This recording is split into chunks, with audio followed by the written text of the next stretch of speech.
Thank you for joining us on Heritage Events Live. We're delighted to welcome you to the launch of the Heritage Foundation's 2022 Index of U.S. Military Strength. Please welcome our host, Tom Spohr, Director of the Heritage Foundation Center for National Defense. We hope you enjoy the program. Well, good morning, everyone, and thanks for joining us today, both online and those that are gathered here in the auditorium. Welcome to our event commemorating the release of the 2022 Index of U.S. Military Strength, our 8th such edition of this document. And our goal is still the same it has been from the start, to provide both leaders and the American public a premier, open source, authoritative assessment of America's armed forces and their ability to protect the nation. And although I am admittedly biased, I believe we have succeeded in that endeavor once again this year. This year's index contains a number of enhancements over previous editions, including a chapter on military cyber, an expanded assessment of the new Space Force, 4 outstanding essays on risk, and dozens of new graphics that help explain and demonstrate the state of U.S. national defense. The index is extensively footnoted and based on sources such as congressional testimony, official budget documents, and statements from officials in the Pentagon. The index provides policymakers the facts and the data they need to assess U.S. military and its ability to carry out the national strategy. To celebrate this event, we are honored to have Congressman Mike Rogers to provide keynote remarks. A native of Alabama, Congressman Rogers has served on a number of committees, but most significantly now serves as the ranking member of the House Armed Services Committee, a role where he is in a unique position to influence the course of national defense.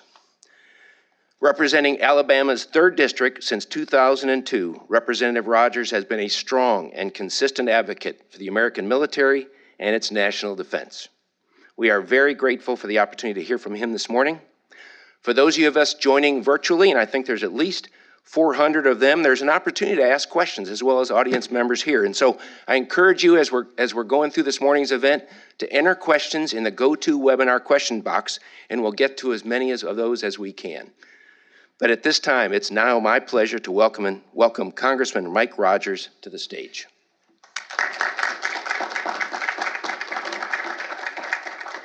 Thank you, sir. I can tell there's a bunch of good Baptists in the room because you're all sitting in the back. No offense, it's the sinners that sit up front because they want to make sure they're seen. But the Alabama, we consider the good Baptists in the back. That's where I always sit. It's good to be back at Heritage. It's been a number of years since I've been able to be here, and this is a new room. It's really nice, and y'all done well. And I want to thank Tom Spohr for inviting me and hosting me today. The 2022 Index of U.S. Military Strength could not have come at a better time. As a policymaker, I rely on the insights of experts such as the scholars here at Heritage. By putting out the index, I can contemplate what some of the best thinkers have to say about the U.S. military. I'm constantly looking for conservative insights into how Congress can further strengthen our national defense. And I want to thank you all for your hard work on the index. Please know that the work you produce will help shape the policy that I will put forward and the oversight that I will conduct as chairman of the House Armed Services Committee after next November. But until that time, I'm still going through the process. I'm still going to press forward with oversight of this administration. What we saw in Afghanistan last August was a disaster. The decisions made by the civilian leadership of this administration resulted in the deaths of 13 service members. Yet President Biden has accepted no responsibility nor held anyone responsible for that disaster. Not Secretary Blinken and not National Security Advisor, not to mention himself. The men and women of the military executed their mission given by civilians. We are proud of what the military accomplished. But civilian politicians made decisions that we need to know why they made and who made them. We already know that President Biden lied to the American people about the advice that was given him by the military leadership. General McKenzie testified that he and General Miller advised the president to keep troops in Afghanistan at the 2,500 level that we had going into the event. This is not what President Biden told the American people in the interview with George Stephanopoulos on ABC News. The American people also need to know why Biden continued to move forward when conditions on the ground were deteriorating. Further, we need to know how many Americans are left behind in Afghanistan by this administration. Secretary Blinken keeps telling us it's around 100 people, but it's been that number now for 2 months, and we know that dozens of Americans are getting out of Afghanistan every day. So the numbers don't add up. We'll get to the bottom of this, and we'll get the answers for the American people. But now I want to talk a little bit about terrorism. Policymakers cannot allow Afghanistan to return as a safe haven for terrorists. The Taliban are not a new Taliban. They are the same Taliban that kills women and children and men for minor infractions. They've already released thousands of hardened terrorists from prisons. To think this administration somehow sees them as different is ridiculous and reflects a dangerous view of the world.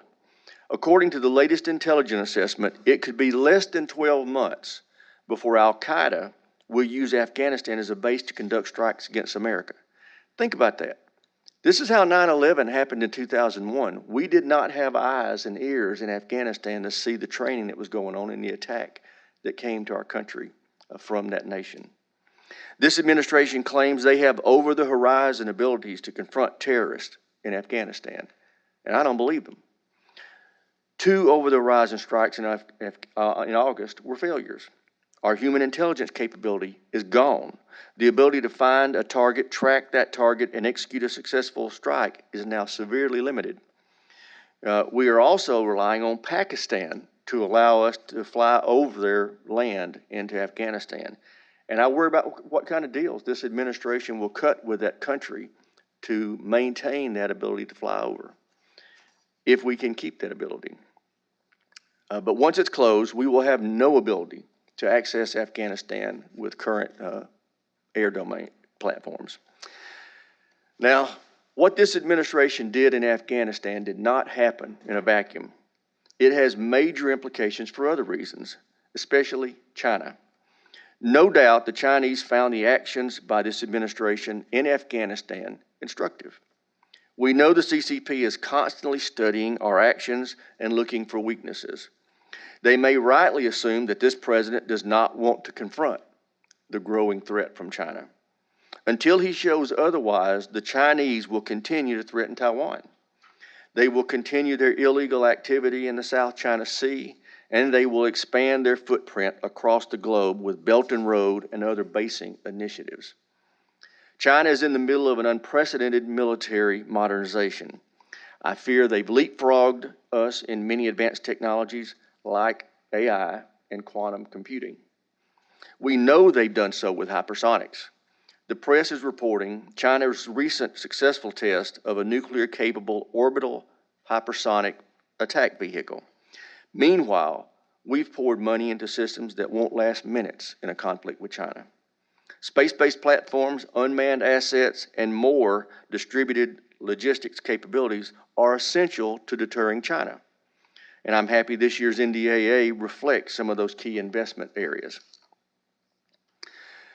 We'll talk a little bit about the nuclear posture review. The NDAA also continues critical investment in our nuclear modernization. Right now, we await the Biden nuclear posture review. We know a number of things should influence their decision-making. Both Russia and China are rapidly expanding and diversifying the size and scope of their nuclear warhead stockpiles and delivery systems. Russia has approximately a 10-to-1 advantage over the U.S. in tactical nuclear weapons. Putin is nearly complete with his nuclear modernization program, cutting across all 3 legs of the triad. The Kremlin also has nuclear-tipped missile defense interceptors that are around Moscow. China is undergoing a crash nuclear program that in many ways is unprecedented as it sprints for a degree of parity with the U.S. and Russia. Open source imagery has identified 3 new Chinese ICBM fields. They are in addition to the road mobile ICBMs that we already knew they had. The Chinese are likely to quadruple the number of their warheads to 1,200 over the next decade. Both Russia and China are conducting dangerous nuclear yield-producing tests to assist with their programs. The U.S., on the other hand, is just getting started with our own nuclear modernization program. I worry that the Blame America First crowd in the Biden administration overseeing the nuclear posture review will make some dangerous decisions. They talk about, quote, reducing the role of nuclear weapons, close quote, and cutting the budget of the nuclear triad, our U.S. defenses. They must not interfere with our current nuclear modernization program or record. They cannot get rid of the land leg of the triad or the dangerous sole purpose nuclear declaratory policy. The earlier attempt to cancel our new sea-based launch cruise missile was a mistake. As the ranking member, I will not allow this administration to weaken our security by cutting our nuclear forces. American strategic forces balances the world in our favor. We have U.S. allies coming to the Congress asking us to prevent any changes to that balance. Recently, the UK Defense Minister came out and publicly opposed a dangerous shift to a, quote, sole purpose nuclear declaratory policy. Our nuclear arsenals keep the world safe. Our allies know this. Our enemies must know that our arsenal is not a paper tiger. Any change to our posture affects the world. Like most Americans, I want the balance to be in our favor. In conclusion, I want to acknowledge the dedication and professionalism of our men and women in uniform. They perform tasks and missions to promote freedom and democracy throughout the world. Without a doubt, the United States military is the greatest force of good in the world that we've ever seen. And I thank you for allowing me to be with you, and I'm happy to take questions. If I get any tough ones, Tom's going to handle them.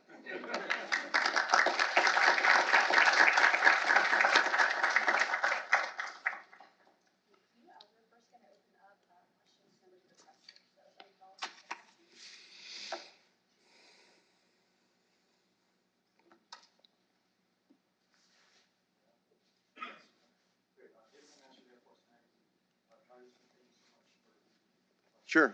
So I wonder if you could address, the report talks about Space Force being weak. I wonder if you think the Space Force is not developing fast enough, especially.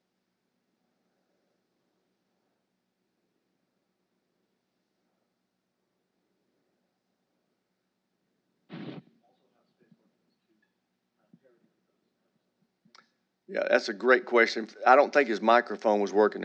Bill, I didn't hear him. He was asking about the Space Force, if it's progressing at a quick enough pace to be able to keep pace with what our adversaries are doing. And I do think it is. I would have preferred that we had established the Space Force a couple of years earlier than we did. And the reason we started the process is we found that we were allowing our adversaries to become peers, not near peers, but peers in space. And we heavily rely on space assets to fight and win wars, just like we heavily rely on satellites for our daily lives commercially and individually. But we intentionally are developing the Space Force in a layered effort over a 5 or 6 year period. So yeah, it's right on pace with what we expected. And I expect us to, as it matures, to continue to put more and more money in what they're developing, both offensively and defensively. So I'm pretty pleased with where we are there. I would like to be pacing that well in other areas. What else? Yes, ma'am.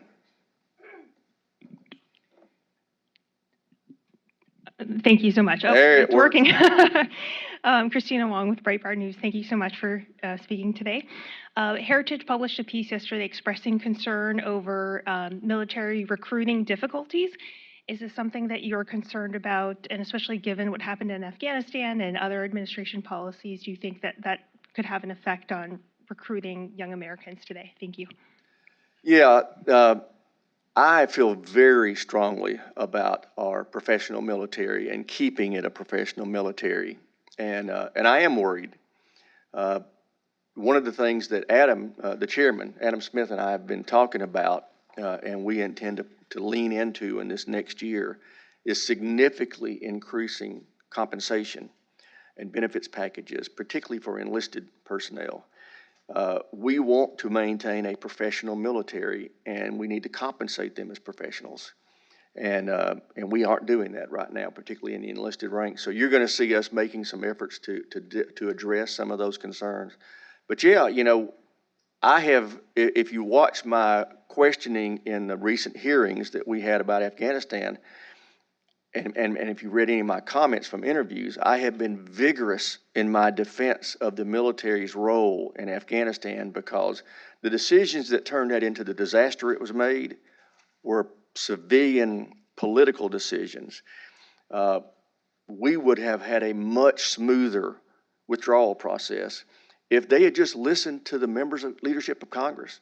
And it was not Republicans, it was the Democrats were more vocal than we were about it, because they knew they owned both chambers of the Congress and the White House, and they would own it if it was a disaster, and sure enough it was. We were advising the administration for the 3 or 4 months before the withdrawal that, aside from whether you should stay or not, I personally felt like we should have stayed at our level of 2,500 American troops, supplemented by 7,500 coalition troops, roughly 6,000 contractors. The Afghan army would have been fine as long as we had that presence there, and they would have been doing the fighting, not us. But they didn't want to listen, and that's fine. That's the president's decision. But we were urging them to do two things: go slower till we get them out right, and let's keep at least one base somewhere in Afghanistan. We had, I think, 7 or 8 air bases. Didn't have to be Bagram, but we needed some place to do ISR for counterterrorism purposes. And the administration wouldn't listen to anything from anybody. That's one of the reasons I'm so angry, is they were reckless. And then you have people like the National Security Advisor for the administration blaming the military for making the decision to close Bagram.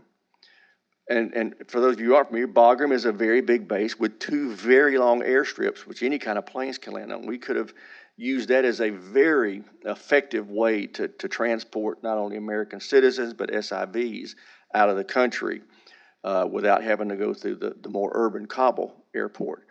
But it was the administration who said, no, you have to go to 650 no more than 650 on the way to 0. And your number one priority has to be to protect the embassy in Kabul and the airport in Kabul. You can't do that you can't keep that and Bagram with 650 troops. And we had 2,000 people doing it before. So they made the decision that forced us to just use the Kabul airport, and which then ultimately resulted in us having to send an extra 5,000 troops in there just to secure that. So it was reckless political decisions, and I refuse to let the military be blamed for that. The military did the best they could with the decisions that were made, and I worry about the effect it's going to have on people wanting to go in the service when they get blamed for when things go bad, and it's politicians who made the decisions that caused it. There's a longer answer than you wanted, but it stirred me up. What else? I've got a question for you, Representative Rogers. This is online. Is it true the Obama administration defunded the hypersonic program? And if so, how does the United States begin to recover and catch up with the Chinese? Well, I wouldn't say directly. They indirectly did by decreasing defense spending over every year that they were there, and that has an impact.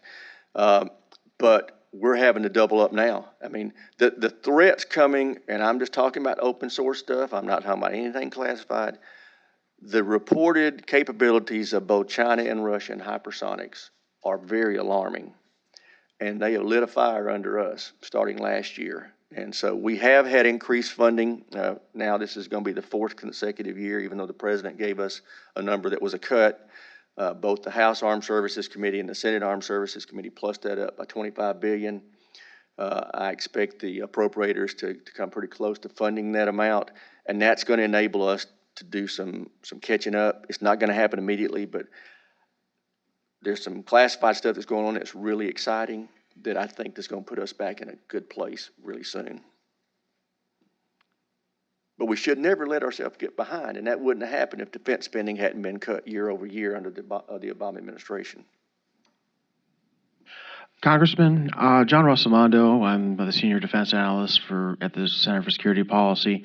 I've been conducting conversations with the National Resistance Front in Afghanistan, and I was wondering if there's anything that Congress can do to support them, because they're undertaking a guerrilla operation against the Taliban to maybe try to make up for some of the mistakes. Because when you think back to the 1980s, it was Congress that pushed the arming of Ahmad Shah Massoud and his fighters. And these people, they're dying, and they share our values. So what can we do to help them out? Unfortunately, the only thing that we can do as members of Congress between now and the end of next year is to apply pressure to this administration. This Democrat-controlled Congress is not going to move legislative initiatives through that will force the administration to do anything different than they're doing. And that's unfortunate. But those of us in Congress can publicly put pressure on the administration to do more, because it was their reckless decisions that got us into this mess. Answer another question online, and it has to do with the nuclear modernization program of the Chinese. You mentioned the 3 fields that have been recently discovered for SLBMs, or ground-launched strategic weapons. How does the United States respond to the growth of China effectively? Is there something we do beyond the modernization program that's currently being proposed? It's a great question, and the answer is yes. And it has to be beyond the modernization. Now, we are going to modernize our weapons. The great news is that we have not allowed the proposal by the president to affect our determination to go forward with our modernization effort. But there's more in that. We have to recognize what China is doing globally to position themselves for military superiority. I talked about the Belt and Road Initiative. They have a 50-year plan that is pretty incredible of making strategic moves around the globe to make themselves more prominent than us, or more capable than us in those regions. We've got to do the same thing. And I just give one example, a couple examples. Our hemisphere, with both Central and South America, if you look at what China's doing in South America alone, there's 110 different initiatives that they're partnering with those countries down there for infrastructure of various types that not only will help them have more control over those countries economically, but will give them military capabilities as well. They're doing the same thing in Central America. They're doing the same thing on the African continent. We can't allow that to go unchecked. We are going to have to make the same kind of investments in those regions, or we will be at a great disadvantage 30 years from now in a conflict. We cannot ignore that. And I personally think, that it would just be responsible for us at a minimum to deal with our own hemisphere and have a kind of a more contemporary Marshall Plan for South and Central America, simply because it's our back door. And we have seemed to forget that there's the Monroe Doctrine that should be being enforced in there, and we're not. You look at what Russia's doing in Venezuela alone. We have to be able to protect our backyard, but I do care about what's happening globally. When you look at the Arctic, we now have melting ice up there that's opening up vast reserves of natural resources that we need to be competing for. We can't just cede those to China and Russia, and they are making a move for it. So to answer your question, there's a lot of global activity that we have to recognize as the world's sole superpower. We better get in the race, or we will lose the race. Anything else? Yes, sir. Mike Lim with the Washington Times. I'm going to get back to the index itself. When you read that Heritage rates so much of the military as weak or marginal, as an important member of the House, what's your take, and what needs to be done to boost that score back up next year or the year beyond? That's a great question, and I talk about this constantly. People have to remember we've been through 2 decades of war. And we've worn everything we've got out, including manpower. So we have to go through the process of repairing capabilities, platforms, enhancing in strength. You heard me talk about the recruiting issues. We need to make sure that we always have a professional military that's vibrant and is capable. But we can't lose sight of the fact that that taking us from a worn-out military to a military prepared for fights of the future happens in 1 or 2 years. One of the reasons why the National Defense Strategy Commission recommended 3 to 5% increases in defense spending for the foreseeable future is you're looking at least a decade for us to be able to not only repair and replace, but modernize and prepare for the wars of the future. The Space Force was just the first major initiative. Cyber is the other warfighting domain that we are now turning a lot of attention to. A lot of people weren't paying attention to the fact that space had become a warfighting domain. They need it now. Cyber is a warfighting domain that you don't have to be a major player to be impactful in that domain. North Korea, as small as they are, can become a significant adversary in that domain. We've got a lot to do there. Unmanned platforms, that is the future. I mean, you're already starting to see it, but we have to make a lot of investments in unmanned platforms and artificial intelligence. Those things are going to take several more years. And we're going to have to go through the process not only of investing in those and developing those technologies, but getting the culture to change. Because in order to invest in those new capabilities, we have to release some platforms that are legacy platforms and are dated and not necessary. And that's a political problem. We've got to get members to turn loose and forget about parochial interest. And we've got to get the industrial base to stop worrying about protecting their industrial parochial perspectives, because what I keep telling the members and I keep telling the industrial partners is we don't build anything. We pay you to build things. So if we release a legacy platform that's really not going to be relevant in the future wars, future conflicts, and we go to something else, it's the same 6 or 7 major primes that are going to build those things, and there's more than enough to go around. So we are going to have to culturally kind of change the way we think of things in Congress and in the private sector as we make a change to these new warfighting capabilities. Because the fact is, wars in the future are going to look a lot different than wars in the past. And I think as we go forward, you're going to see a lot of a different kind of folks going into the services, like the Space Force. Those folks are not going to be carrying a gun on the battlefield. They're sitting at a computer terminal doing some really high-tech stuff.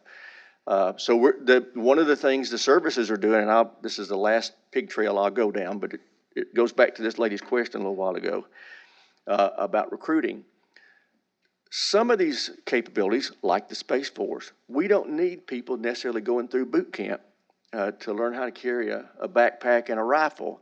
We need some kid who's really good at computer technology or mathematics or whatever, being able to come in and work for us in directing those satellites or engineering those satellites or whatever.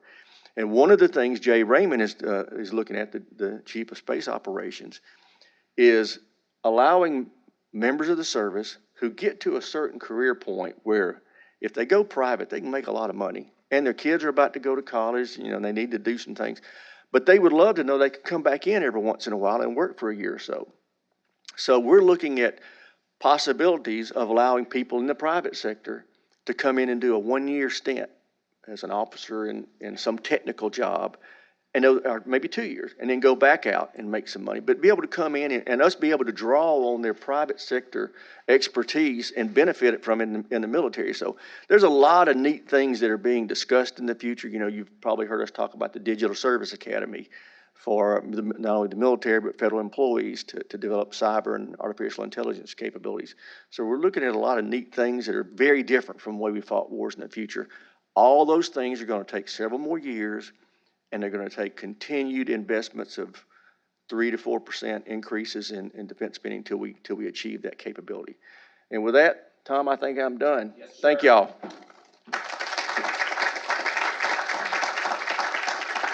Thank you very much, sir. Appreciate those remarks. Appreciate your leadership in Congress on these issues. It could not be more important. Well, ladies and gentlemen, those were outstanding remarks. We are now going to follow that up with a briefing by Mr. Dakota Wood, our Senior Fellow for Defense Programs, and he's going to provide you an overview of the index. Dakota Wood served for over 2 decades here in the Marine Corps, and then at the Heritage Foundation, his research focuses on the programs, capabilities, operational concepts of the Department of Defense. Dakota has served as the editor of the index for each of the 8 editions, so he's in a position to discern trends and where the things are going, and so he's going to give us a presentation of what he has distilled out of over the 600 plus pages in the index, recognizing that a lot has happened, and so this is just going to be a wave top kind of summary, but as always, we are available here at the Heritage Foundation for your questions and follow-up. So without further ado, Dakota Wood.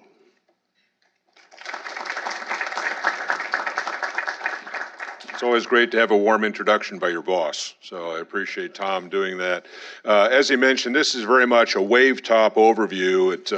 It's a document we put together here in the index, over almost 2,300 footnotes. So if you're an academic geek and appreciate the research that represents, it's authoritative, it's deep in its detail, and we just wouldn't even attempt to get into a lot of that. But we did want to cover some of these major trends, and hopefully this is a prompt for anyone to go to the website, heritage.org/military, and look at any one of the sections. It isn't meant to be read from front to back in all of its 600-page glory. You go to the section on the Army, or you go to the section on Iran or ballistic missile defense, and get the information that you're looking for. So we mean for this to be a resource for the American public.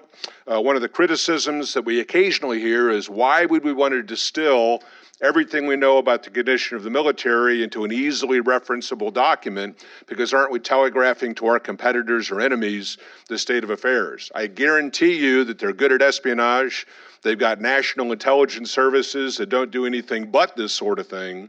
So it seems that the only people who aren't aware of these details are tax-paying American citizens that vote for representatives in Congress. And we also provide this to the Pentagon, good feedback that they do use it as a reference, and to members of Congress and their staffs who really make these decisions about what we're going to spend money on and how we're going to spend that money and what programs we fund. So without further ado, the basic line up front is we think our military is marginally capable of fulfilling its mission. This is not an indictment in any way of the men and women who serve in the military. In fact, it really emphasizes the strength of what they do. You know, if you've got old equipment and not enough units or ships, and you're still carrying out those functions, you know, what a testament to their dedication and discipline. What we talk about in terms of the marginal capabilities or a weak service is that it's not big enough, or the equipment that it has is too old to keep pace with the developments of our adversaries and competitors around the world. So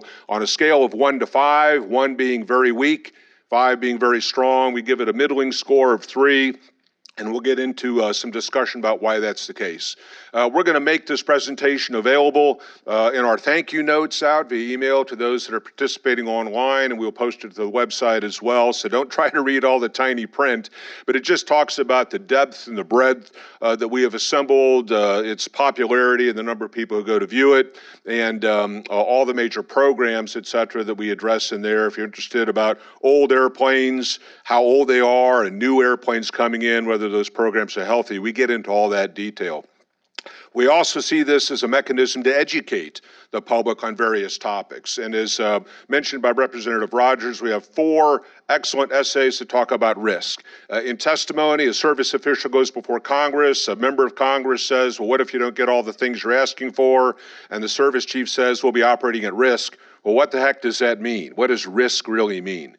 So we asked some noted authors to address risk in various areas. How do you balance risk between current force and future force? How do we think about risk in dealing with China? What does risk mean in our nuclear enterprise, nuclear portfolio? And then what does risk mean when we start having the military look at things other than warfare? So if a priority is combating climate change, that's going to take up time, resources, attention, and it has to come from some place. probably coming from how do you actually win in the next war against a major competitor. So these are essays, are topical on risk. Previous essays have addressed warfighting domains like space and undersea and these sorts of things. So these are meant to be standalone things that have longevity, and they just explain an area of military affairs to someone who is interested but maybe isn't conversant in that particular topic. I mentioned program assessments.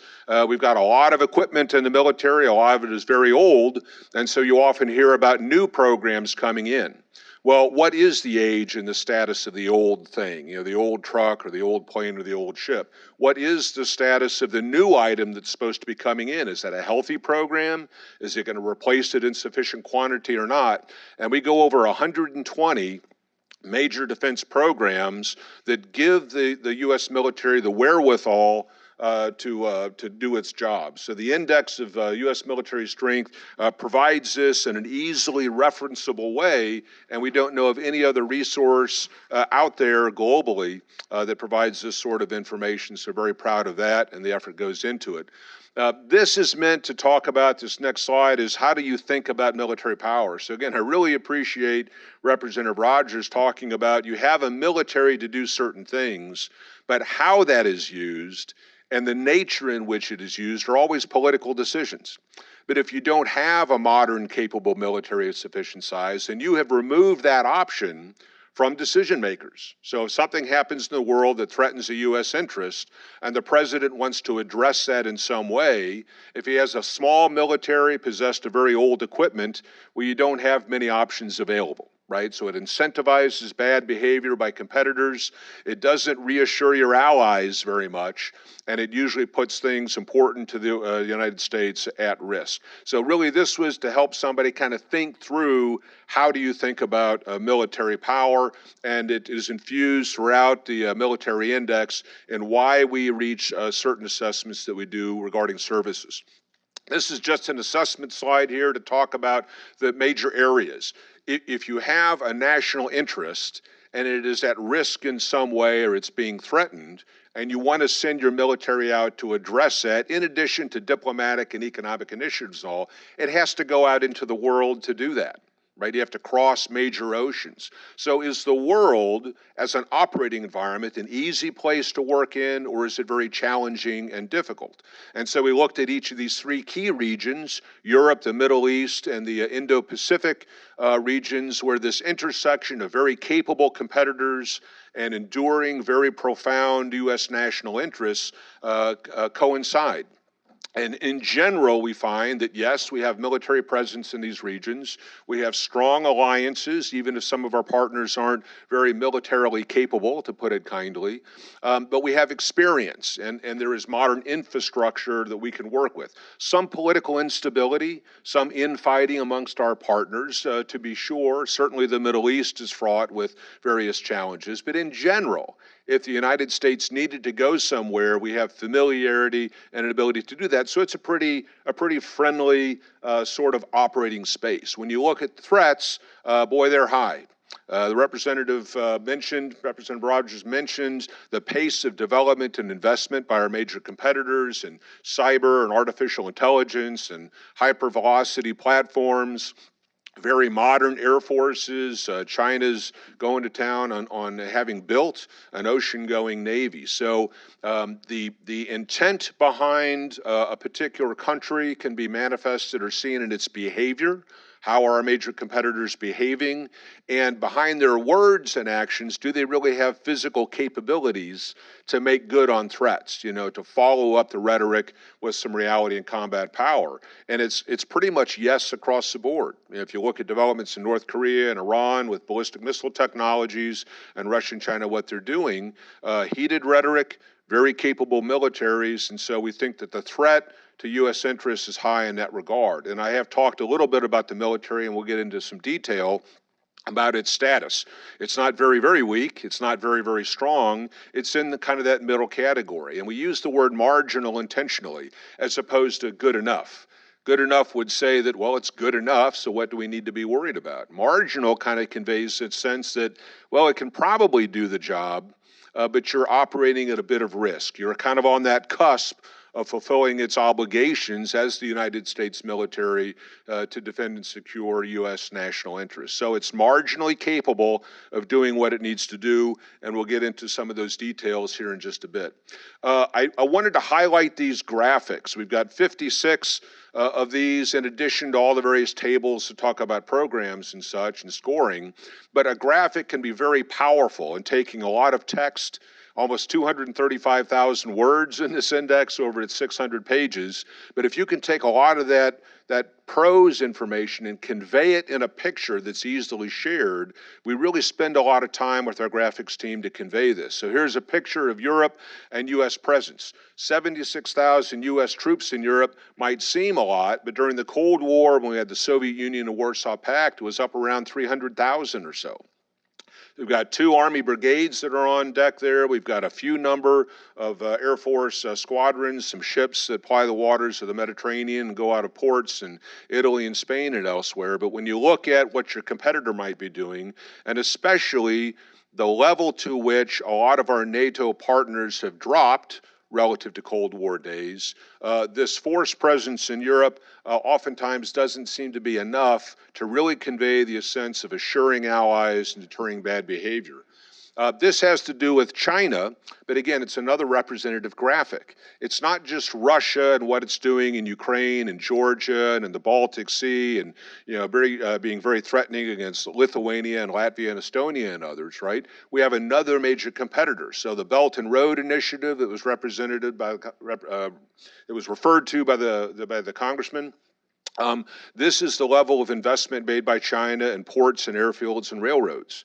So it's not just an assured area where the U.S. can blithely go into a deep water port. If that thing is owned and operated by China, we might have difficulties in the future, and it's something that we should be thinking about as we engage with our partners in Europe and we see what China is doing on a global stage. When you look at spending patterns, perhaps no surprise that those European countries closest to a threatening nation like Russia tend to spend more of their GDP on defense capabilities. Those further away, perhaps less so. And when you look at the nature, the spread of this spending, the countries that are spending a great percentage of their GDP on their militaries usually have smaller economies, and they're just not that big, and so they mean well, and they are very serious about what they're doing. They just can't contribute as much deployable, projectable combat power as perhaps Germany or the United Kingdom or France or Spain should be able to do. So again, it's a comparison of the relevance of spending and where it's at relative to the types of challenges that you're dealing with. As we get into the threat environment, again, some additional slides just to convey. If you're looking at a country like Iran, the largest ballistic missile inventory in the Middle East with missiles capable of reaching over half of Europe. They are routinely enriching uranium to 20% on the way to 60%, regardless of whatever agreement they might have been party to, and a lot of this is done in deep secret where they keep inspectors out so they can't report. Does this lead to potential conflict with Israel? Iranian influence and support and prodding of various terror groups across the Middle East. So it's a very destabilizing influence. And so this graphic kind of captures a lot of pages of writing, but there is more to be seen in the reading of the document, again, all available online at heritage.org/military. When you look at North Korea, a lot of its population on near starvation diets, and yet the Kim regime is more interested in investing in submarine-launched ballistic missiles and missiles of various ranges that cover not only the Korean Peninsula, but also range the United States itself. So this little country with a broken economy and its people not doing very well thinks it more important to have nuclear-capable missiles that can range almost all of the globe. Again, another indicator of the seriousness with which our competitors are approaching these issues, and you could do some comparisons with how serious our administrations seem to be on repairing the damage done by 20 years of use of our military and modernizing it at capacity needed for to secure global interests. This, I think, is a very important picture, again, that highlights areas of potential conflict that have nothing to do with the United States. So we often get self-referential, where is the U.S. involved in this? But you can have border disputes between India and China, or territorial disputes between China and Vietnam and Malaysia and Indonesia and the Philippines and Japan. So an area of the world where a dispute breaks out into conflict that has nothing to do with the United States per se would destabilize a region, and because of our relationships with these other countries, we would really be obligated to be involved in some way, if no for other reason than political stability and the economic viability of critical trading partners. So is our military up to the task of responding to these sorts of situations? And it's not just the Indo-Pacific, the same sort of thing could happen in Europe. So when we talk about a two-war capable force, it means that we believe that we should have a military that can address a major problem in one part of the world and not have it take the totality of the U.S. military to do that. You still have the ability to deter bad behavior or to ride to the rescue or support of a partner in another part of the world. So another indicator that the world kind of goes on its way regardless of what we might think should be the case, and we need to be able to deal with that. Using a slide here from our U.S. Navy section to show, if you look at the world that we just talked about with the Middle East and the Indo-Pacific, it takes a long time to get anywhere from the United States. So sailing a Navy ship from the West Coast to the South China Sea takes 3 weeks of constant steaming. It takes a week and a half to 2 weeks to get across the Atlantic or into the Mediterranean Ocean. So as we get into the Navy figures, if you look at how many ships you have available and the world in which they would be sailing, what ports are available, what kind of competitor Navy or land-based maritime patrol aircraft or missiles might they be running into. So we often forget about these time distance factors in the geography of the world as it relates to the utility and the relevance of American military power and what kind of military that we are actually purchasing. This is some of the competitive space that Representative Rogers mentioned. It's just one example. This has to do with land-based missiles, but you could use the same kind of comparison with ships or aircraft. So when we look at a capability in the U.S. Army, what kind of weapon system has a particular range, and then you look at similar systems being fielded by China and Russia, we are way behind the power curve on this sort of thing. There's more innovation, more variety, more options at various ranges by our competitors, and it's a great catch-up game for us if you think you're going to have a fight on land. The same thing is occurring at sea, in the air, and certainly in the cyber and space domains. Another way of thinking about the relevance of different types of power. This again has to do with naval power.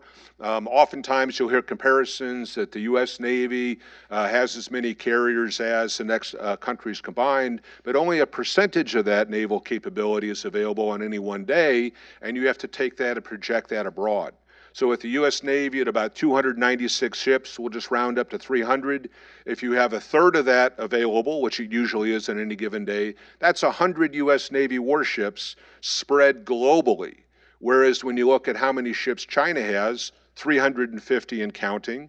If you add in Chinese Coast Guard and Chinese Maritime Militia, you're up above 600 ships. So even on Navy ships, 350, 360 to 100, you're working at a great disadvantage. With our Navy, of that 100 deployed, only about 60 are deployed into the Indo-Pacific region, so you're at a 6-to-1 disadvantage before a conflict would even start. So is that reassuring allies? Is it deterring bad behavior from competitors? Well, looking at the aggression of Russia and China, perhaps not so much. We likely need another Navy, which is why the index recommends a Navy of at least 400 ships. It's where the Navy would like to get to, but based on testimony from the Chief of Naval Operations at current funding, they won't get beyond about 305 for the next 10 or 15 years at best. So again, it's another graphic that shows a relevant comparison between navies. Our Navy goes against Russia or China. It's only a small percentage of ours against the totality of theirs. So it's something to keep in mind, brought out of the index. There's another way of thinking about differences in power. Whereas if the United States is going to project power across vast stretches of ocean, you have to have large, capable, multi-purpose ships that can do that.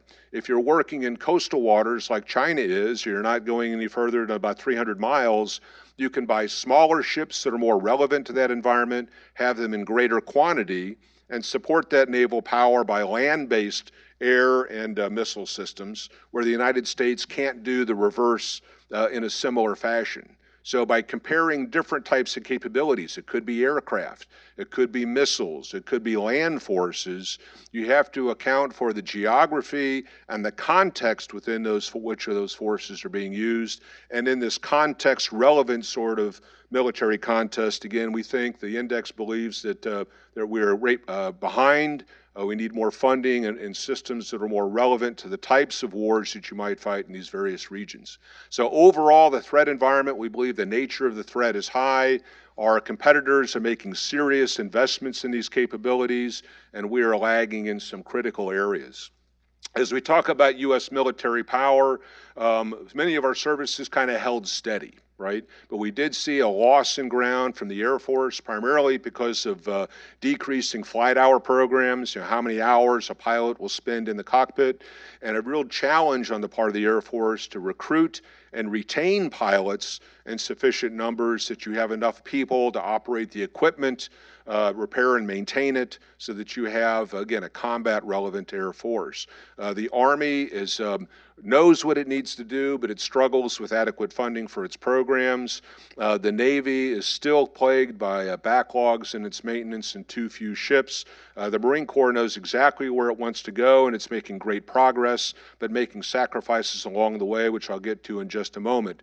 Our nuclear enterprise is a good news story. Bipartisan support in both chambers of commerce to fund the modernization, to look at decrepit infrastructure, the talent pool, which continues to age. You need to get more people in with serious engineering and mathematical skills and so forth. But that's kind of qualified, right? That if funding and the investment isn't maintained, as Representative Rogers mentioned, then that could quickly tip over from being in a strong category to something approaching weak. So I'm going to go into a bit commentary here on each service. For the Army, the index would advocate that we need 50 brigade combat teams. That's based on the historical use of the U.S. Army in major conflicts in every instance post-World War II. So this isn't just some kind of imaginary figure. It's actually based on real-world evidence and the studies of many commissions and academic groups that have looked at this kind of issue, and they all come down to about this particular number. 31 of 50 is not a really good news story in terms of numbers, but the Army has really been focusing on trying to make sure that a good percentage of what it has is combat ready. Under testimony, just in the past several months, though, the Army has indicated that because of lack of funding, it can't really train at the level in terms of large units that it would like to, and so it's focusing on the individual soldier and small units, but you're running risk that in the event of a conflict, you would be able to aggregate all these small pieces together and operate effectively in larger command structures. The ravages of inflation have really hampered the ability of the Army to make progress. Over the last couple of years, it's lost $39 billion in spending power. So if we're seeing a relative increase in real funding for the Defense Department by about 1.8 or 2%, but inflation is running 3 or 3.5%, each individual dollar it gets just doesn't buy as much as it does in the past. So it's a challenge that the Army is struggling with. It knows what needs to be done. It's just underfunded to try to fix a lot of those problems. On the Navy, old ships. More than half of the Navy ships are greater than 20 years old. It has too few. We talked about this number of how many available ships. You can't repair ships if you don't have workers and shipyard space in which to bring them in and make these kinds of repairs. And so it just doesn't have what it needs to get out there and secure U.S. interests at such great range. And the little red box I've got there indicates that some of our premier platforms, some of the fast attack submarines, the ballistic missile submarines, and the cruisers are rapidly approaching the end of their lifespan within 10 years. And the Navy doesn't anticipate any real growth in its Navy for another 15 or 20. So you can see that downward trend, which has remained consistent over the last several issues of the index. On the Air Force, we're a bit puzzled by its investment strategy. It's spending more on research and development to have an Air Force that it would like to have in the 2030s, while it's not buying enough of current production aircraft to replace its aging current fleet. So the average age of an Air Force fighter is 30 to 31 years old. Its tanker fleet is in the 60-year-old age range. It's, I think, now is eligible for ARPA benefits, right?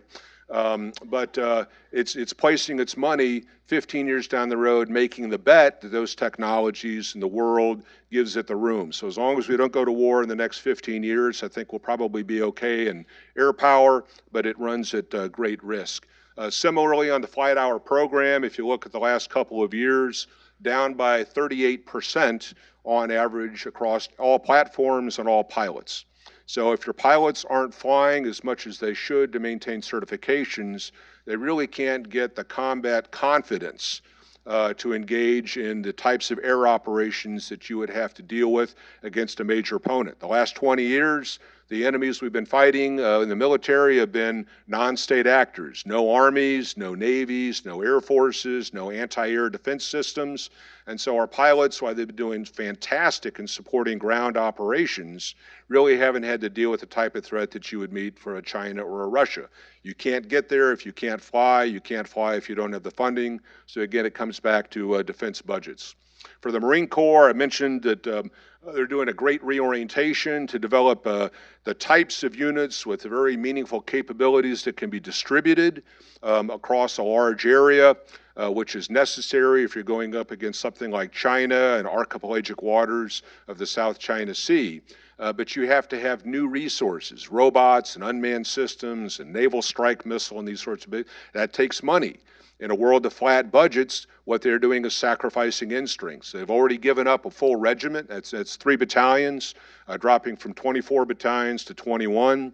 And the commandant has mentioned that they'll give up another 3 battalions, dropping down to 18, in order to be able to fund the transformation that's really needed in the service, and they're making good progress on. So it'll be a much smaller Marine Corps, dramatically too small from what we say in the index, but it'll be a capable and ready Marine Corps. So you hope that the small unit can do big things if it's ever called into combat. For our nuclear system, I did mention that a bit, but if you look at this particular graphic that Patty Jane Geller has put together, it talks about the rapid aging of delivery systems across the board. Ballistic missile submarines, rocket bodies, bombers, new stuff coming in, but it takes, let's say, the first Columbia-class ballistic missile submarine, which is intended to start replacing the Ohio-class, 6.5 years to build a single submarine, 6.5 years. If you wanted to expand production, you need more welders. It takes 5 years to train a welder to do the specialized welding. So there is a time component here where you have to maintain consistency in these sorts of investments to field the capabilities that will be dramatically needed here in the next 10 or 15 years. With missile defense, we've got some pretty good stuff. Again, it's a numbers game. We have likely enough that you would be able to deal with a rogue threat. It means like something like North Korea that has significant capabilities in terms of technology and range, but not a lot in numbers. Salvo density is low. But if you, again, engage in some kind of a big conflict with a major power with lots of missiles, we just don't have the ability to deal with that. So funding missile defense systems, again, is absolutely critical so we can maintain the United States as some kind of a safe sanctuary at some level, and then deployable capabilities so that we can secure interests abroad and reassure allies and hopefully deter competitors. On the space side, I love these 2 bottom numbers. Government launches 9 in the past year, the commercial sector 319. So capabilities in populating outer space with all sorts of sensors and platforms is exploding in the civilian and commercial sector.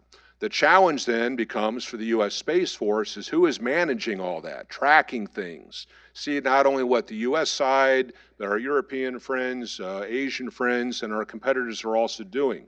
So the U.S. Space Force has done a masterful job at transitioning responsibilities and support from contributing services like the Navy and the Air Force and the Army under one umbrella in the U.S. Space Force, but it doesn't have any control over the vast majority of space assets maintained by the intelligence community and certainly tracking what's going on in the commercial sector. So in an ever-growing wave of demands for support and requirements from regional combatant commands, it's just too small. So when we score Space Force Week, it has to do with aging systems that are out in space, these satellites that need to be replaced in numbers, and too few people to manage the workload that will only increase. It will continue to grow, especially as the commercial sector continues on its way.